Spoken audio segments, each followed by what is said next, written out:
Gatekeeping is for losers. When I was 14, all I ever wanted was friends who listened to the same music as me. Music has always been very important and symbolic to me. It felt so lonely when I found a rare new emo ass tune and I didn't have anybody to share it with because I knew that everyone in my life wouldn't really care about that. None of my D&D, Magic the Gathering, playing, System of a Down, listening ass friends in high school wanted to listen to Bedroom and Teen Suicide and cry with me, I'll tell you that. I didn't get to experience the joy of sharing music until I was already like 18. And since then, I have connected with so many friends in real life and online that share the same music taste as me in a lot of ways, a lot of different ways. I have so many different people I can go to share when I find songs in all variations of genres. And that's all I've ever really wanted, honestly, is to be able to share music with people and them get it and care and love it as much as I do, which is the whole reason this YouTube channel exists. The internet is so great for the fact that it is so easy to connect with people, to connect with diverse but like minded people, and feel a sense of belonging and community that is really missing from our culture here, at least in the United States. Although it is a pretty insufficient placeholder for the community that humans actually need. It's better than nothing, and it's made me feel a lot less lonely. For all the people, all the nerds who are like, ew, that's TikTok music, I do understand the downsides of artists getting too big. I personally don't think that I would go to a Alex G show. I don't know. Maybe not anymore, but probably not for a while, just based on seeing videos online of people just being insufferable.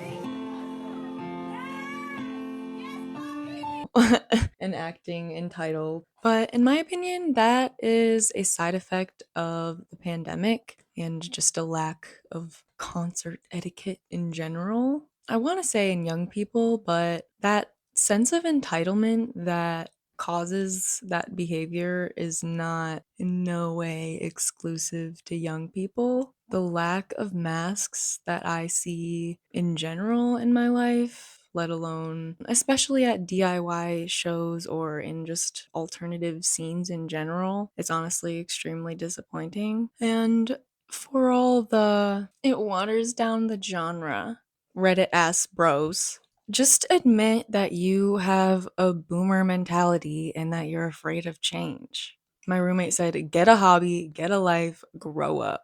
DIY culture has always been about being experimental and fusing genres. The goal is to create something that will evoke a reaction out of people, and you can't do that sticking to the same shit. You didn't come out of the womb knowing all the good bands. Everyone got shown something that made them get into a genre or a type of media in general. And I don't know, TikTok or whatever is not any less valid than the depths of r slash emo or rate your music threads or random YouTube channels of 45-year-old men ripping CDs that barely even existed from 2003. All more people knowing good music does is allow for more good music to be made. I don't know how anyone can be against that. It's also just straight up shitty to actively prevent a smaller artist from achieving success. The music industry is inherently hard to be successful in, and instances of extreme fame truly happen so few and far between. Our problem is idolizing people and not holding people accountable, not more people being a part of the scene. In my opinion, all gatekeeping does is protect people who perpetuate harm. Not to mention that kicking someone out of the scene isn't as effective as everyone wants to think it is. During an interview with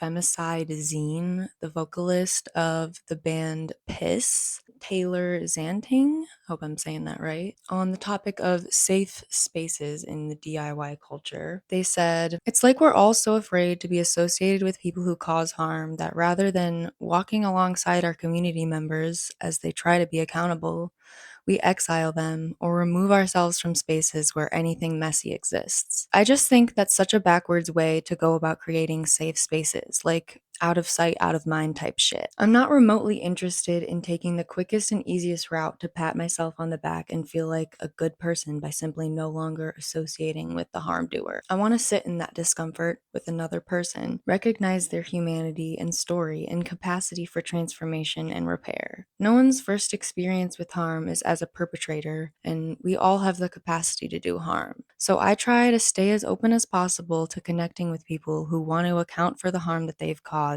so they can grow and become safer members of the community. I truly believe that is the only way we're actually going to make the DIY scene safer.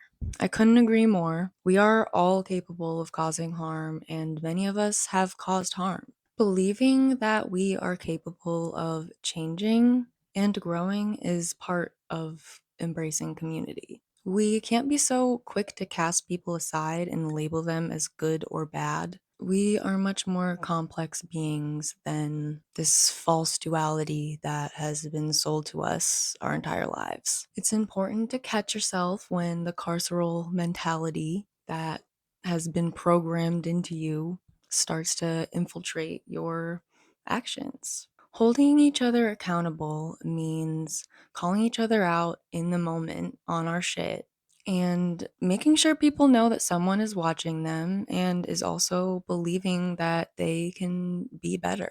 So, my question is, what does gatekeeping keep us safe from exactly? All this to say, if I can provide a sense of connection or community to anyone at all through sharing some sick ass tunes, then I'm happy.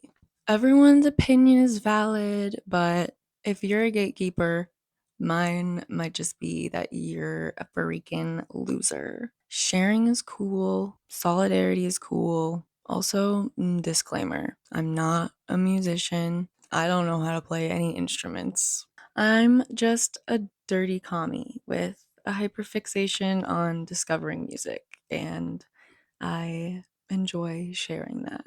Thanks for watching Jams for All. My name is Lily. Please subscribe, like, follow me on Instagram, and like my playlist on Spotify that I update weekly. And I hope y'all have a good day or night, week. Wishing you well.